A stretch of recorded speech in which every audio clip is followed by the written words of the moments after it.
So, today we will start with a new topic called Clark and Park transformation. Now, Clark and Park transformation is topic that is not only covered in power electronics, but it is also covered extensively in the analysis of electrical machines and drives. So, they are used equally both in power electronics as well as in machine drives. So, whatever we are studying here, so we can actually expand this concept which we are going to deliver today.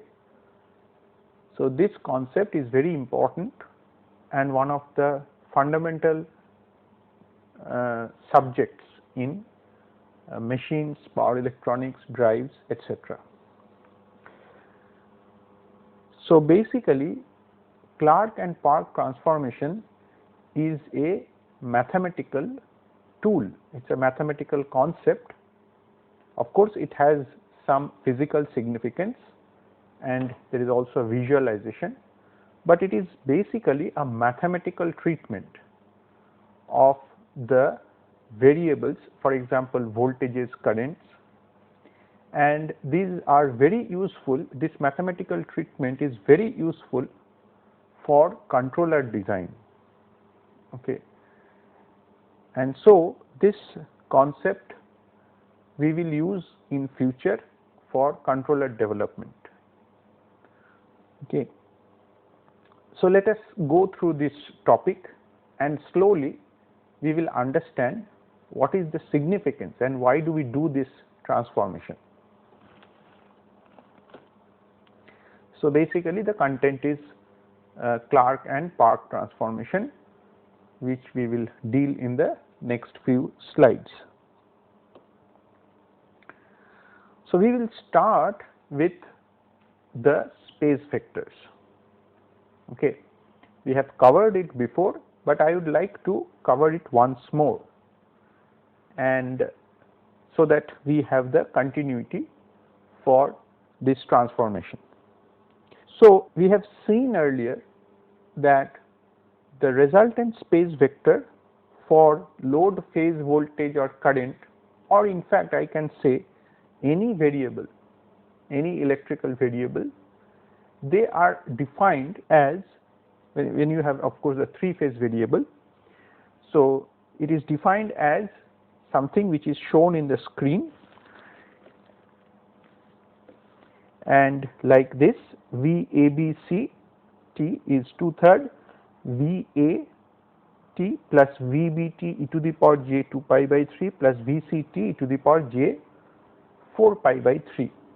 So, here earlier in the course we had defined this variable as something VRT, V resultant T, but now we are defining in a slightly different notation, where we are defining VABCT as a bold letter.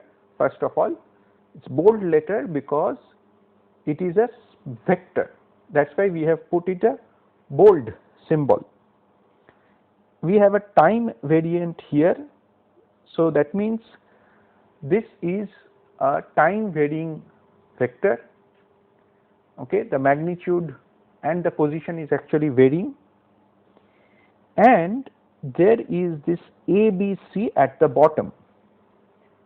Okay, what does this ABC at the bottom of this variable indicate? It indicates that this variable is defined in the ABC reference frame or in the ABC reference axis. What is this reference frame is something which we will discuss today, and it will become slowly clear to you. But we observe that because we are using quantities like VAT, VBT, VCT here, which are time varying quantities in the A phase B phase and C phase. Okay. So therefore, we have used this ABC as the subscript in the notation of the space vector. So similarly, if you see IABC is a bold letter with a time varying notation, and there is this ABC at the bottom,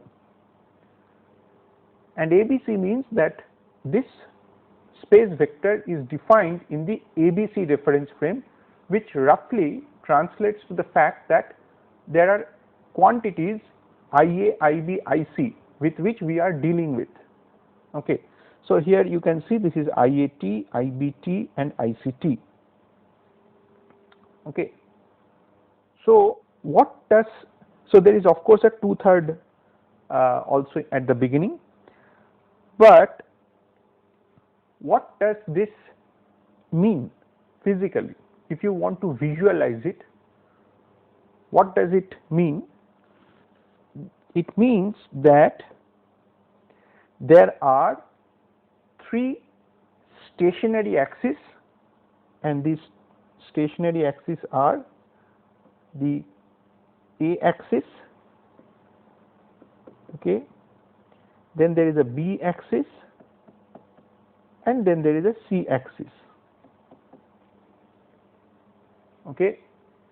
There are 3 quantities IAT, IBT and ICT. These 3 quantities are on this axis and they are oscillating. So IAT, this is like oscillating here, IBT is oscillating on this axis, and ICT is oscillating on this axis. They are oscillating. Okay. And the resultant vector, which is suppose here, this is the VABC resultant. This is bold. Okay. This is the vector VABC. This is a combination of the total combination of these 3 IA, IB, IC, T. Okay. And this equation tells us how VABC is related to VAT, VBT and VCT. So there are 3 quantities VA, VB, VC, which are instantaneously, they are varying with respect to time on 3 axes, A axis, B axis and C axis, and the resultant is the VABC. If they are perfectly balanced, they have equal amplitudes and moving at the same speed, then we have this space vector rotating at a particular speed which is equal to the speed at which, or which is equal to the frequency at which these VA, VB, VC are oscillating. Okay. And the VABC vector has a fixed magnitude when the system is balanced. When the system is unbalanced, then the VABC vector may not actually track a circular path. I mean, this VABC may not have a circular trajectory. So if VA, VB, VC are unbalanced, then so if they are balanced, then it is tracking a circular path. Okay. However, if they are unbalanced, then this VABC may track a elliptical path like this. Okay, unbalanced case.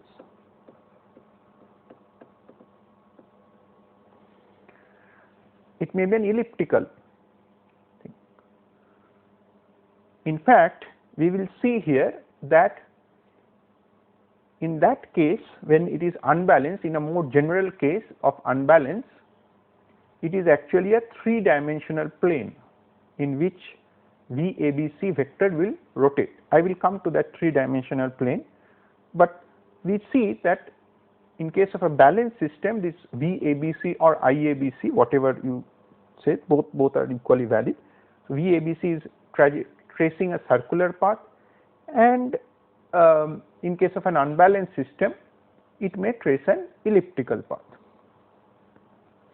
Okay. So suppose let us take an example with actual values.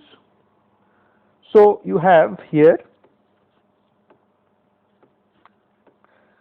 this IABCT, which is defined as per definition of space vector, is this thing what is shown in equation 1. So if suppose IAT is Im cos omega t, IBT is Im cos omega t minus 2 pi by 3, and ICT is Im cos omega t minus 4 pi by 3. So it is a perfectly balanced system. So when you put these values into equation 1 and substitute the values of e to the power j 2 pi by 3 as cos 2 pi by 3 plus j sin 2 pi by 3, then you see that IABCT here is equal to Im e to the power j omega t. Okay. And of course this shows that the resultant current space vector, that is IABCT, has a magnitude or an amplitude which is same as that of the peak of the current Im. It has an amplitude, this is the amplitude Im, same as that of IAT, IBT and ICT, and it rotates at the same speed. So here you see e to the power j omega t indicates that IABC, that space vector, resultant space vector, is rotating at omega speed, which is same as this omega here. Okay. And we have used this 2/3 factor in the space vector definition, and that 2/3 makes it magnitude invariant. What is magnitude invariant? Means that the magnitude of the space vector, that is this Im, the magnitude of the space vector is same as the peak of this current here. Okay, that is why we have used a 2/3 factor. Fine. Now, how do you see it graphically? We have covered it earlier also, but let me repeat it once more. So the equation that I had shown earlier represents these three waveforms with respect to time. So here is your omega t, and here is this Ia and Ib and Ic. Three waveforms denoted earlier by the three equations. So then at omega t equal to 0, okay, I can find out what is the magnitude and the position of the space vector. So the peak of the current is 1 in A phase. So as I told you, there are three axes here, and these three axes are, let me draw it with a different color. So there is this A axis here, and then there is a B axis here, and then there is a C axis here. These three axes are stationary. They don't move. They are not moving. The three fixed stationary axes, and on which the currents are oscillating. So Ia, so for example, at omega t equal to 0 at this condition, Ia is oscillating, and at omega t equal to 0, that means here Ia is having its peak value, and Ib and Ic are having a negative -½ value, right. So therefore Ia must be at 1 and on this maximum length, whereas IB is minus half, and so this is the minus half but on the negative of the B axis, and IC is also minus half, so its magnitude is, so this one is half, minus half, and on the negative of the C axis. So when you do a vectorial addition of these three quantities IA, IB, IC and multiply by 2 by 3, then you will see that the resultant IR here is having the same position as IA and its amplitude is same as the peak value of IA, which is 1 in this case. We have just seen mathematically IM, it has the same IM. Now let us take a second case. Let us take what happens at pi by 3. So omega t equal to pi by 3, and there we see that IA has a positive value, but it has decreased from 1 and is equal to half. Okay. IB has gone from minus half to plus half, whereas IC has gone to minus 1 at omega t equal to pi by 3. So let us put these values on A axis, B axis and C axis. So IA is equal to half positive, IB is equal to half positive, and IC is equal to minus 1. So IC is 1 but at a negative. Again, if I do a vector addition of these three quantities, I see that the resultant vector is here. Okay. And similarly, you can therefore go on doing the same analysis at different time instants, and you can therefore understand that visually also or graphically we can see that the space vector is rotating in this plane.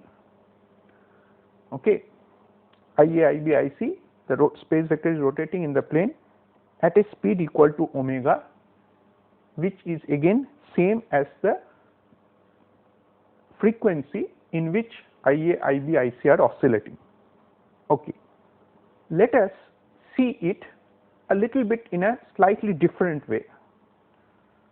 So the resultant current space vector is rotating in the plane in which IA, IB, IC are oscillating. So of course it must have a real part and an imaginary part. Here you can see that as the vector IR is rotating, see here IR is going on rotating. So therefore as it is rotating, it must have a real component and an imaginary component. So the IR is rotating, so this is the IR space vector. So it is rotating on the plane of this paper. Okay, the paper on which I am, or the screen on which I am drawing this vector, space vector, in this plane the IRT vector is rotating, and of course it will have a real component and an imaginary component. So what is the real component? The real component, if I substitute there was with IBT there was e to the power j 2 pi by 3, which e to the power j 2 pi by 3, which I can expand and can write as cos 2 pi by 3 plus j sin 2 pi by 3. With ICT I had a e to the power j 4 pi by 3, which I can expand and write it like this: cos 4 pi by 3 plus j sin 4 pi by 3, right. So if you expand it and take the real component and the imaginary component, so this is what I have done, real part of IABC and imaginary part of IABC. What do I get? I get this quantities 2/3 IAT minus half IBT minus half ICT, and imaginary part as 1 by root 3 times IBT minus ICT. Okay.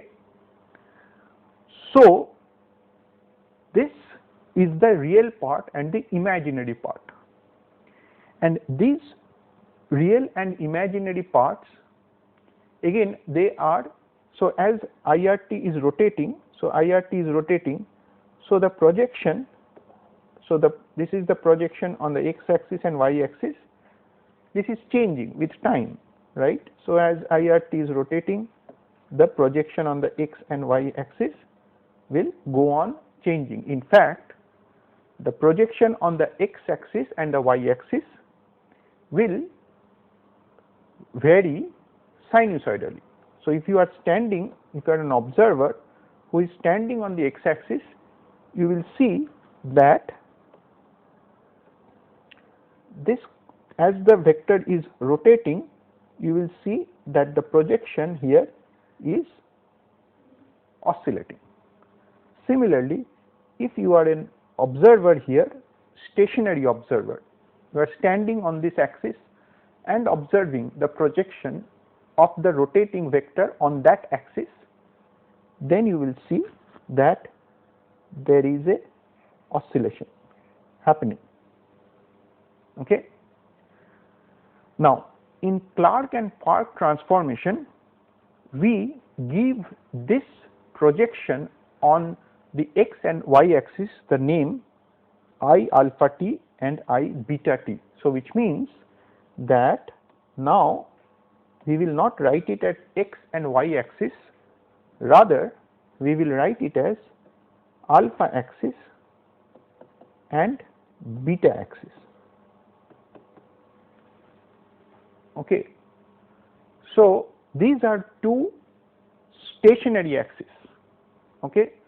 They are not moving, they are stationary axis, they are displaced by 90 degree from each other, and there are two observers, stationary observers on these two axes alpha and beta, and they are observing how the projection of the space vector is on that particular axis.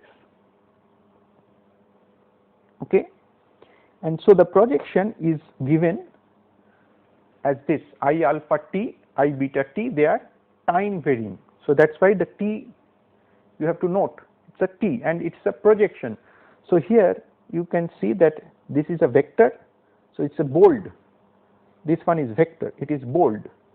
However, these are instantaneous quantities, I alpha t and I beta t, these are instantaneous quantities indicating that it is the projection of this vector on the alpha axis and on this beta axis. Okay.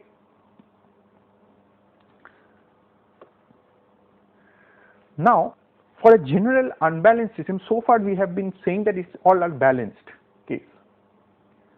Now suppose there is a generalized unbalanced case, okay, where it's a 3-phase 4-wire system and the sum of the 3 currents IA, IB, IC is not equal to 0. So there is a neutral current present. So in that case, this IA plus IB plus IC is not equal to 0, and so we define something called as I0, and then how do we define it? We define it as the sum of the 3 currents divided by 3. Okay. So this is by definition. I0t is 1/3 of IAT plus IBT plus ICT. In case of voltage, we can also define in a similar way V0t as 1/3 of VAT plus VBT plus VCT. And sometimes we tell or we say that this voltage is a zero sequence voltage or a common mode voltage. Okay, we have seen this common mode voltage earlier in our discussions. So this V0t is like 1/3 of VAT plus VBT plus VCT. It is present at the same time in equally on the three phases. So now we define this new vector I alpha beta 0 t. Okay. Now it's not a, it's incorrect to say it is a new vector. It's not a new vector. It's the same space vector, but now we are observing from the alpha beta 0 plane, or we are seeing it from the alpha beta 0 reference frame.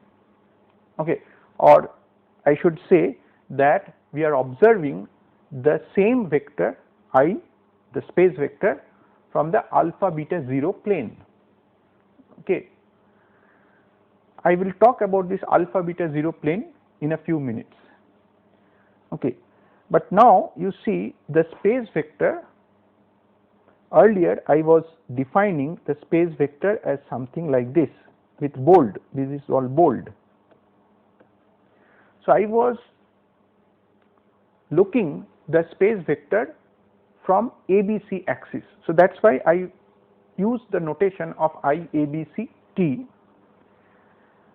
Now I am using I alpha beta 0 t to represent the same space vector, but now observing from the alpha beta 0 plane or alpha beta 0 dimensions. So what is this I alpha beta 0? It has this I alpha, I beta and I 0. What is this I alpha, I beta and I 0? We have just now in the previous slide, we have found I alpha t as this one, I beta t as this one, and I 0 is this one. Okay, so I can write it in a matrix form. This is a much more compact form, where I write I alpha as I have substituted this value. So IA times minus half IB plus minus of half IC times 2/3 at the outside of the matrix. Okay. Similarly, I beta I can write as 0 root 3/2 minus root 3/2. So it's basically root 3/2 IB minus IC times 2/3, and of course 1/3 IA IB IC. Okay.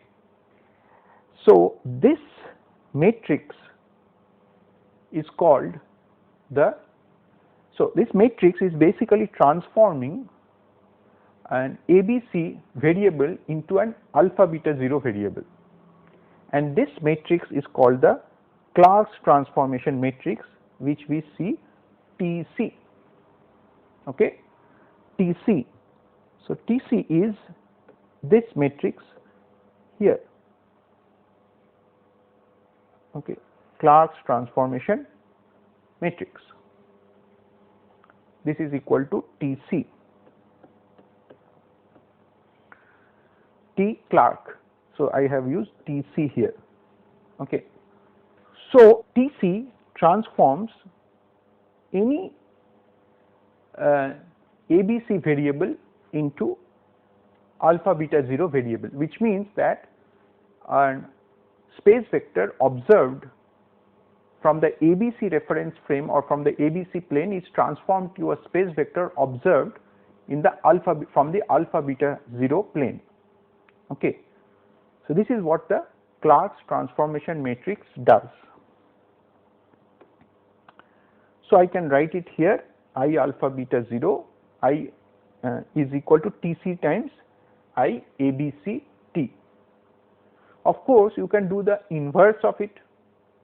So you can say I ABCT is equal to TC inverse I alpha beta 0 T. So if you substitute and do the inverse yourself, you will find out that TC inverse is this matrix here. Okay.